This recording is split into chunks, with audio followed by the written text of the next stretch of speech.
Assalamualaikum semua, nama aku Shadows and welcome back to my channel di mana aku berkongsikan dengan korang kisah-kisah jenayah, paranormal dan juga misteri yang pernah berlaku di dunia kita ini. Alright, so setelah sekian lama, aku rasa memang dah lama aku tak cover konten-konten berkisarkan jenayah, sebab kebanyakan baru-baru ni konten aku lebih kepada kisah-kisah misteri dan juga paranormal. So aku rasa kali ni aku memang kenalah bawa kisah jenayah pula lah, okay? And also aku nak minta maaf kalau aku punya suara ataupun cara percakapan aku agak pelik sikit, sebab aku tengah ada gusi aku tengah sakit sekarang ni, okay? Dia nak kata ulcer, bukan ulcer, tapi rasa macam ulcer lah.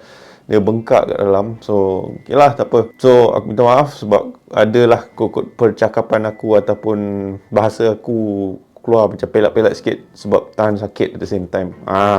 So, pada hari ini aku akan kongsikan dengan korang 3 kisah jenayah yang boleh dikatakan agak mengerikan yang pernah berlaku suatu ketika dahulu.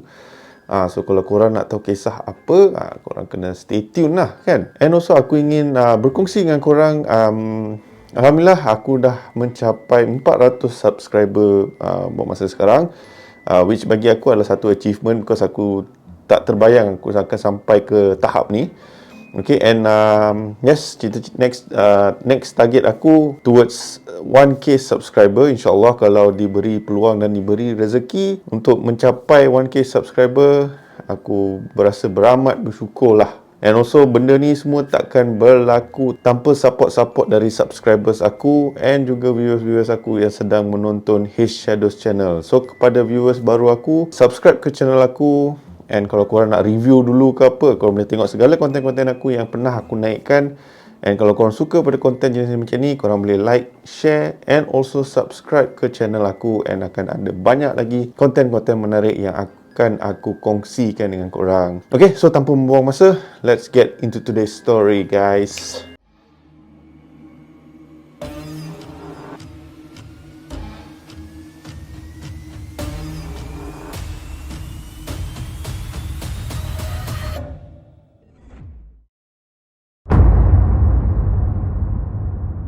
Okay, so kes jenayah yang pertama yang aku nak kongsikan dengan korang adalah berkenaan The Wood Chipper Murder. Okay, so The Wood Chipper Murder ni, insiden tersebut berlaku pada November 19 tahun 1986 di mana seorang wanita bernama Haley Crafts, okay, dihantar pulang oleh salah seorang rakannya ke rumah dia. Okay, and itu merupakan kali terakhir sesiapa, termasuklah kawan dia dan ahli keluarga dia, yang nampak dia selain suami dia dalam keadaan yang masih hidup lah. So, selang beberapa minggu selepas hari tersebut, okay, Haley ni dah tak kelihatan lah. Okay, and suami si Haley ni, Richard ni, bagi tahulah dekat semua orang, okay, oh Haley ni pergi melancong, ada business trip lah, apa semua bagai. Tapi rakan-rakan Haley ni, diorang ni tahu yang kalau Haley pergi mana-mana, dia akan bagi tahu. Tapi diorang ni semua rasa pelik. Sebab apa? Takkan Haley menghilangkan diri, tak bagi tahu apa-apa kan dekat diorang. Kita kalau sesama member pun kita bagi tahu, aku nak pergi sini, aku nak pergi situ kan. Semua benda tu. Disebabkan rasa curiga dengan kehilangan Haley ni, so kawan-kawan Haley membuat laporan polis yang mengatakan yang Haley ni telah menghilangkan diri. Dari situ pihak polis membuat penyiasatan berkenaan kehilangan Haley Craft. So pihak polis ni pun first place diorang akan pergi adalah rumah kediaman Haley. So, diorang pergi ke rumah tersebut and kebetulan suami si Haley ni tak ada dekat situ. Okay, si Richard ni tak ada dekat situ. So, dengan warrant yang diorang ada, diorang masuk ke rumah and diorang start membuat penyiasatan, start mencari clue-clue lah, mencari bahan bukti ke mana hilangnya si Haley ni. And tengah-tengah diorang cari, diorang terjumpa bahagian kapet di lantai. Okay, macam ada potongan dekat kapet tu, ada macam sepihan, atau bukan sepihan, dia macam ada titisan-titisan darah dari bahagian kapet ke bahagian katil. So nampak macam ada bekas-bekas macam tu. So diorang pun start lah ambil sampel-sampel darah ni. So selepas dah membuat pencarian dekat rumah tu, diorang still tak dapat jumpa apa-apa kesan bukti kehilangan si Haley ni. So apalagi diorang pun membuat penyiasatan terhadap suami si Haley, which is Richard. So macam mana diorang buat penyiasatan tersebut? Melalui credit card Richard. So credit card Richard ni ada pembelian-pembelian aneh sewaktu kehilangan si Hailey ni. So antara pembelian-pembelian dia adalah peti ais yang besar tu, yang warna putih tu, yang boleh muatkan manusia pun boleh masuk dalam tu. Peti ais lah, gergaji rantai, cadar, dan juga dia menyewa sebuah mesin pemotong kayu. So dia mesin ni yang besar ni, dia ada macam satu lubang, kau masuk dalam dia akan potong kayu tu halus-halus mesin tersebut. And pihak polis mengenal pasti ataupun mendapat tahu yang kesemua peralatan yang dibeli oleh Richard ni digunakan di suatu tempat berdekatan dengan rumah Hailey, which is sebuah tasik yang bernama Lake Zor. So diorang jumpa perkakas-perkakas ni dekat tebing tasik tu. Diorang jumpa peralatan-peralatan tersebut, termasuklah sepihan cadar dan semua benda tu. So bila diorang buat inspection dekat situ, buat siasatan dekat kawasan tersebut, di situ diorang terjumpa antara sepihan-sepihan manusia dekat tebing tasik tersebut.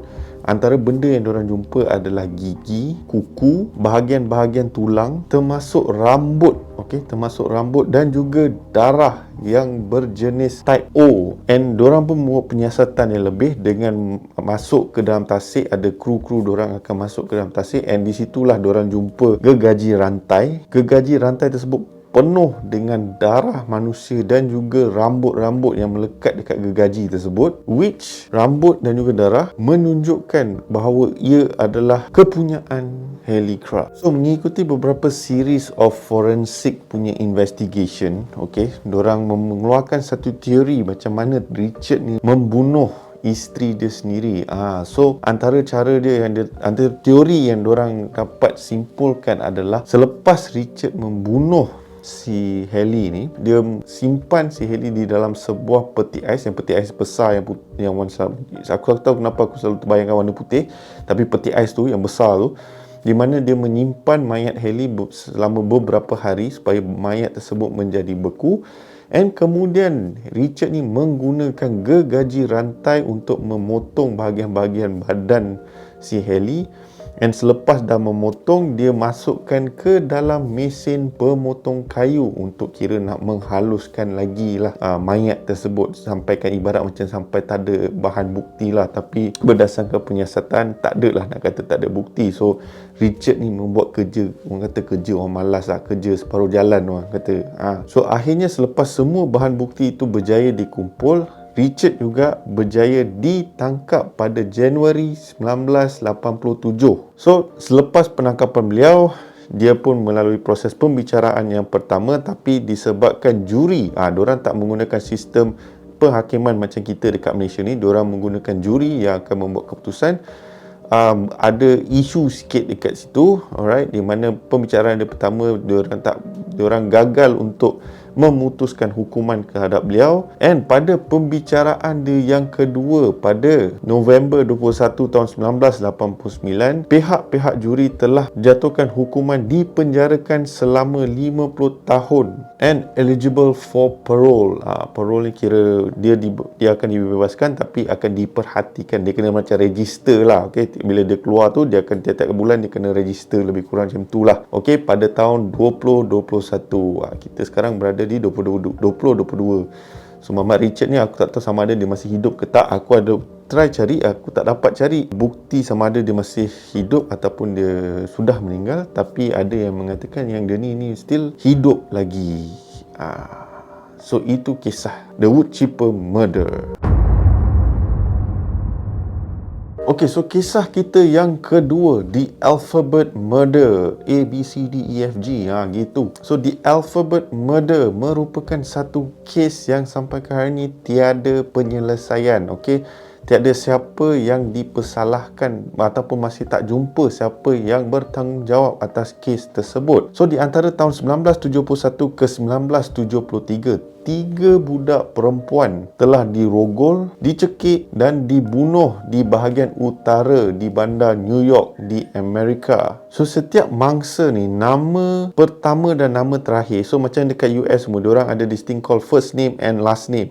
So nama pertama dan terakhir diorang ni alfabet diorang sama tau. Dan mayat-mayat budak perempuan tersebut dijumpai di bandar-bandar yang juga turut mempunyai alfabet yang sama dengan nama diorang. So antara mangsa di alphabet murders ni adalah Carmen Colon in Churchville, Michelle Menza di Macedon, dan Wanda Wolkowicz di Webster, which menamakan pembunuhan tersebut di alphabet murders. And walaupun beratus-ratus orang telah disoal siasat, namun macam aku cakap tadi, sampai ke hari ni tiada siapa yang tahu siapa yang membunuh 3 budak perempuan tersebut. So bila dikatakan bab pembunuhan ataupun serial killers yang berada di US ni, diorang ni lain macam sikit lah pemikiran diorang. Kreatif diorang tahap gila lah, cakap dengan kau. Ada alphabet murders lah, lepas tu adalah banyak lagi, The Zodiac Man lah, macam tadi The Wood Chipper Murder lah. Kreatif bagi diorang untuk menama-namakan kes-kes tersebut. So itu adalah kes jenayah yang nombor 2. Alright, so kes jenayah yang terakhir ini yang aku bakal kongsikan dengan korang. Okay, bagi aku merupakan satu kes yang agak mengerikan dan agak disturbing lah bagi aku kan, berbanding Wood Chipper Murder dan juga The Alphabet Murders. So kes ni berlaku pada Oktober 12 tahun 1974, di mana seorang wanita berumur 19 tahun yang baru saja berkahwin yang bernama Alice Perry telah pergi ke Stanford Memorial Church di Stanford, California untuk apa? Untuk sembahyang lah, pergi kan untuk sembahyang, kerana dikatakan dia baru sahaja bergaduh dengan suami dia, iaitu nama suami dia adalah Bruce Perry. So untuk menenangkan pemikiran dia, untuk tenangkan diri dia semua, dia pergi ke gereja tersebut untuk sembahyang lah. So benda jadi pelik bila jam dah menunjukkan pukul 3 pagi dan si Alice ni still tak balik-balik, and Bruce pun dah rasa macam pelik lah. Okay, mana perginya isteri aku ni? So Bruce pun membuat laporan kepada polis untuk memberitahu yang isteri dia telah hilang. So polis pun membuat penyiasatan dorang. Okay, dorang start lah mencari semua benda tu. Tapi pada pukul 5.45 pagi, seorang security bernama Stephen Crawford telah menjumpai mayat Alice di gereja tersebut.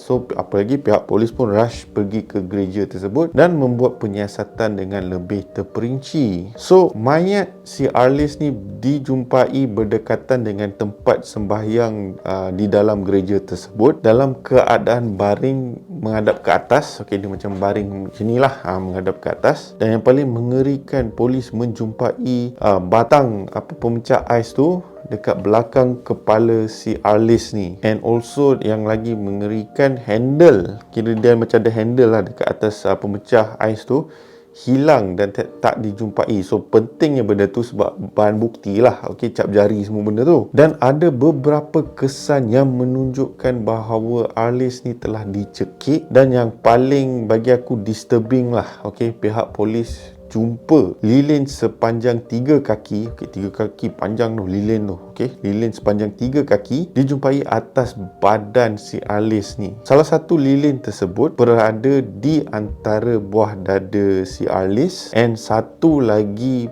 lilin tersebut, ni yang part yang bagi aku amat mengerikan lah, amat disturbing lah bagi aku. Satu lagi lilin tu dijumpai di dalam kemaluan Alice.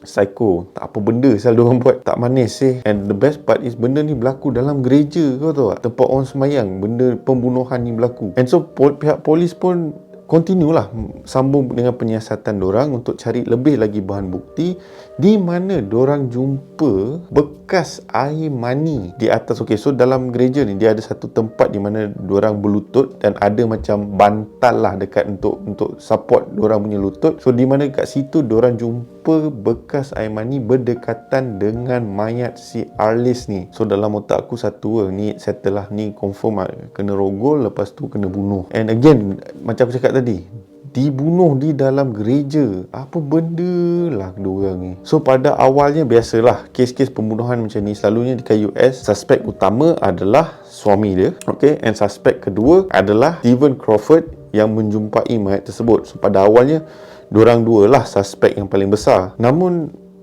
Bruce terlepas sebab memang tak ada kesan-kesan bukti yang menunjukkan yang Bruce merupakan pembunuh kepada Arlis. So diorang still mencari and kes ni agak lama dari tahun 1974 sampai ke 2018. Kau bayangkan berapa lama. So kes ni pada awalnya dia dibiarkan buka, tapi kes ni jadi macam diorang kata cold case lah. Okay, dia jadi macam slow investigation, semua benda orang pun dah start lupa and everything, sehinggalah tahun 2018 di mana teknologi dah lebih advance, diorang boleh start check DNA dengan lebih mendalam, and this is where diorang jumpa bekas air mani yang diorang jumpa tu merupakan milik Stephen Crawford. So Stephen Crawford yang jumpa mayat tadi, yang security guard yang jumpa mayat tadi, dialah dalang di sebalik pembunuhan tersebut. So apabila pihak penyiasatan, pihak polis dah nak tangkap si Stephen Crawford ni, diorang dah dapat warrant penangkapan dia. So pada Jun 28 tahun 2018, diorang pergi ke rumah Stephen Crawford. Stephen Crawford masih hidup lagi tapi dah tua dah.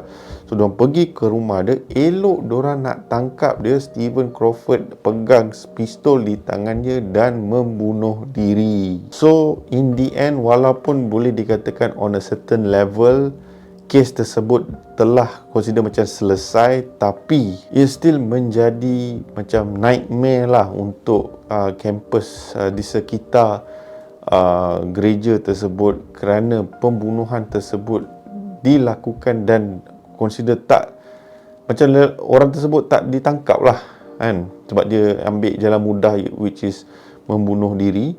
So polis pun tak dapat nak buat full siasatan untuk nak dapatkan pasti kenapa dia buat semua benda tu. So in the end, benda tu walaupun macam aku cakap tadi diselesaikan, tapi ia ibarat macam satu tragik ataupun satu tragis yang telah berlaku di gereja tersebut. Alright, so aku harap korang terhibur dengan kisah aku pada hari ini, kisah pasal kes jenayah. So insyaAllah akan lebih lagi kes jenayah yang aku bakal kongsikan dengan korang. Tapi kesemua kes jenayah aku tak akan buat macam satu episod hanya untuk jenayah tersebut. Aku akan buat lebih konten-konten yang macam ni. Dan kalau korang nak tahu lebih detail lagi pasal kes-kes jenayah yang dah berlaku ni, korang boleh check di Google, check artikel-artikel, banyak interesting facts dan jalan story yang dibawakan ataupun dikisahkan berkenaan kes-kes jenayah tersebut. Okay, so kepada korang yang enjoy pada konten pada hari ini, korang boleh tekan butang like, share and subscribe ke channel aku. And again, support korang adalah amat dihargai. Okay, aku hanya ada lagi 600 subscriber untuk mencapai impian 1k subscriber. So tanpa support korang, aku takkan berada di mana aku berada sekarang. So thank you to all my subscribers and thank you to all my viewers yang sedang menonton H Shadows channel and By the Orders of the Shadows. Sehingga kita berjumpa di episod yang akan datang. Stay safe, stay healthy. Assalamualaikum.